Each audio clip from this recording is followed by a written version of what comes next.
How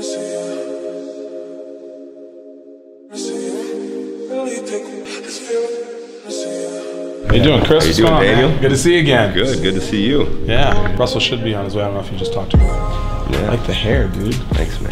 Facebook profile doesn't show the hair. Like, like you sure? Like, yeah, it's been a couple years since I've updated that. yeah, no, that's awesome, man. Yeah. Now we have a 3-year-old who turns 3 today, who's got hair just like yours. Thank you. All right. Yeah. Oh, a few years ago, it was like I was growing a team, and it was just, I was really working on, 4 years ago, I read the email. Yeah, Michael Gerber. Yeah, so I was just like really focused on like, okay, I need to work in the business, systemizing everything, having a script for everything, having a lead stage. Yeah. And every single lead stage needs to be like the action that you take, right? So you have hundreds of leads, and you've got all these different stages. A lot of those stages turn into holding buckets. Yes. Where a property goes there and you just never touch it again. Yeah. Neurolinguistically, everything was set up in such a way that people understood the actions they needed to be taking. It was A, B, C. Yeah. A lot of people get stuck with that. And part of it is that what we do is not linear, right? Yeah, no. You could have 15. Because you're dealing with people. You could have 15 stages, and it could go from 1 to 5 to 8 up to 3. Depending on the situation, right? And then so it's how can you kind of at a glance know what's going on, like and everyone knows what they need to do, with every lead that comes in as simplified of a way as possible. How do you consolidate everything, get everything into one? Everything from sending emails to sending contracts to having, training in there to, having the pipeline and the ability to communicate with the team and to hand out users. There was nothing that I could find that. So it's like basically like solve that problem. Looking to manage all of your day-to-day interactions better, but also more efficiently to get the right productivity out of each lead, so to speak. Because I know that analogy of going from 1 to 5 and 5 to 10 and then 10 to 3 is super crucial. Yeah. On the deal that I talk about in the presentation, the 55K, that deal went from 1 to close and then from close to 1. That's the side I don't tell, right? Like my wife will tell you, I was like literally panicking and praying in my office, like, this deal's got to get done. Yep. You know what I'm saying? So this guy was a ghost. And not only was it ghost, but he was an older guy who just got remarried. And he was getting ready to go on his honeymoon. So on the day of the closing, he's like, yeah, I'm not coming to closing, don't talk to me, yada, yada, yada. Like, I'm going on my honeymoon. I was like, no, listen to me. It's like, we need to talk. I was like, I'm a person of integrity. You need to tell me what's happening here. So we talked about it. Like, literally, it wasn't even at 1, because 1 is like discovery, nice to meet you. This was like, don't talk to me, we're not doing business, and leave. Like, don't ever call me again. Like, so it went from 1 to 10, to like closing, to like -10. And within a 30-minute phone call of just being honest with the guy, swings right back around, call my attorney, we're closing. You know what I mean? So it's like and there needs to be like tabs or like red alarm, you know what I mean? Like, we're gonna close, like this red alarm, Chris or whoever's like the lead guy needs to call this. So I love that. But we need to sit down, because if I keep looking up at you, my neck's gonna hurt. So much progress made to the point where I'm getting everything set up the way I want it, with the flexibility to customize anything at any point, change it, have full control over, the pipelines. I can add pipelines, I can add users, add emails. But you're one user. Can we add 10,000 users in a year? Yeah. And no problem with that. Yeah. Only reason I know anything about tiers is a company I used to work for who sold to Verizon. We always used to tell our people, like, yeah, we have tier 3 servers. So like, it's basically like we had a generator. So you have because you can be in Texas, but if a power outage happens in Texas, generators kick on in New Hampshire, where your other tier is. And if the New Hampshire goes out, the whole eastern seaboard, it's like, all right, then in Dublin, Ireland, your other tier kicks on, and your system doesn't go down, because you've got 50,000 clients who are using your system on a daily basis, running their business, and they need it. You know what I'm saying? Offer from that. So that's the direction that I was looking to take things. So this is basically phase 1 is just get everything up and running, right? And then as we get that up and running, we focus on building out phase 2, and then phase 3, and onward from there. So knowing that you can customize answers all those questions. We could have a full meeting, full day, and be like, okay, phase 1 for wholesalers, they need this. Phase 2, phase 3, like, and I actually plan to do that today with the students. Like, all right, guys, let's break down wholesaling to the T. Like, who wants me to go over number 1, wholesale? Who wants me to go over it? Everyone's good on wholesaling? Go ahead. What wholesaling is, or anything to do with this term, the deal structure, anything.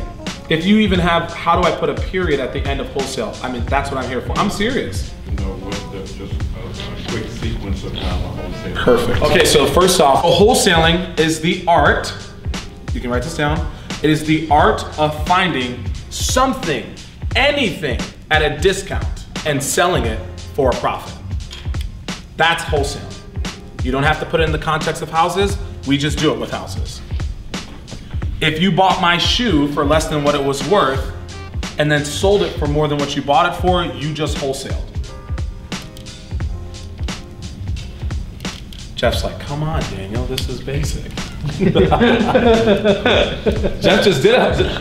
Yeah. And Jeff just did a $14,000 deal, right? Good job, Jeff, give him a hand.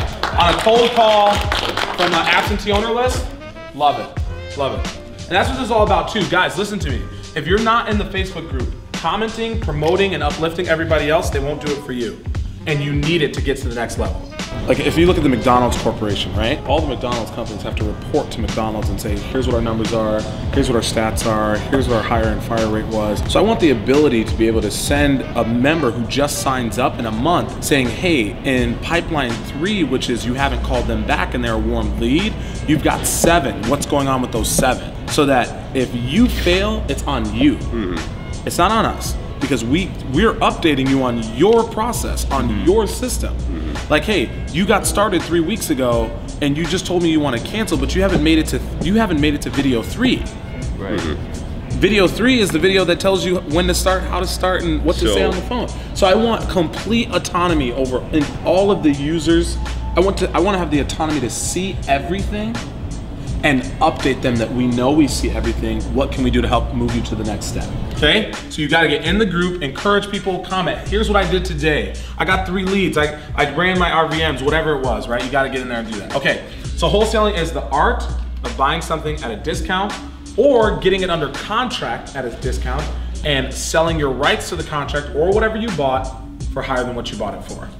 If you're a newbie, just raise your hand. If we got majority newbies, then let's do it. What's step 1 for wholesaling? You know what I mean? So what you can do, just in pipeline, and then you can have processes. You can have as many processes for a process like stage 1, stage 2, stage 3, stage 4. So you would activate a process to move that lead into that stage, right? And then each of those, and then so you can customize. So one process could have 20 stages, it could have 5 stages, and you could have 10 different processes. So a lead could come in and you can literally set it up so we can upload. So we're gonna hit 20,000 zip code, 20,000 leads in that zip code. So you can upload that database into the CRM. And then we've got a call system that can literally, as someone calls it, that sets a trigger, it activates the lead. The lead goes into a certain process, so we know. And so now we've got that. So step 1 of wholesaling, what's step 1? What's the first thing in wholesaling? Find a seller? Find a seller, okay. We'll write that down, find a seller. What else? Say it again. Contract? What else?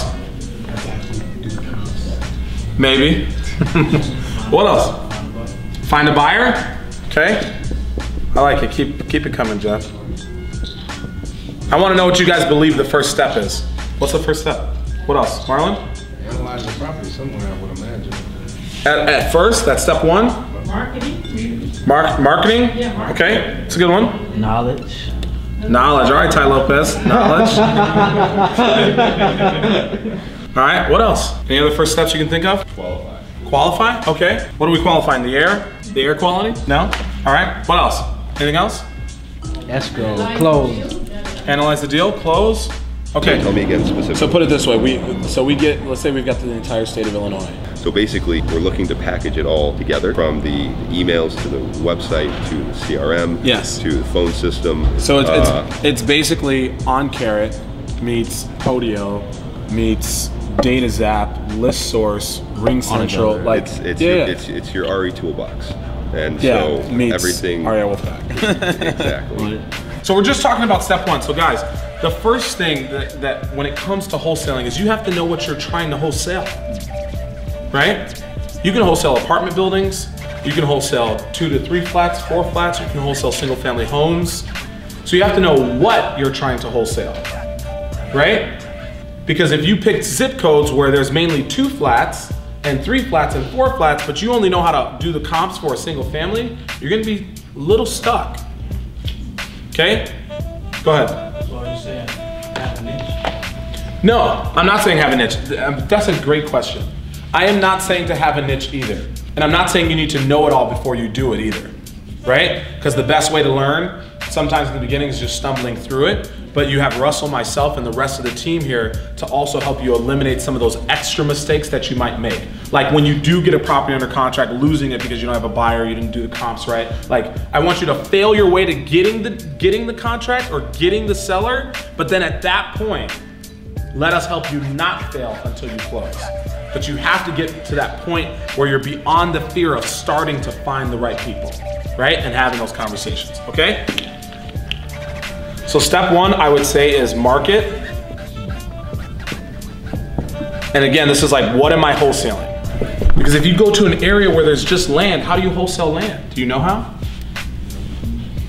Well, who's the buyer for a land wholesale deal? Right? So you have to have the slightest inclination of where you're marketing. And what I suggest you do is start in your backyard. Don't think you know where it's hot, because you don't. It's hot where you are. Does that make sense? So where it's warm, where it's hot is where you are, because you've got all the offers that you can make and nobody else does. They haven't put it together like that for you, okay? So step number 1 is your market. What am I wholesaling? Where am I wholesaling? What am I wholesaling? Where am I wholesaling? When you've got this figured out, then what's step 2? And you don't need to take a lot of time figuring this out, because I just said, where should you start? Where you're at, in your backyard.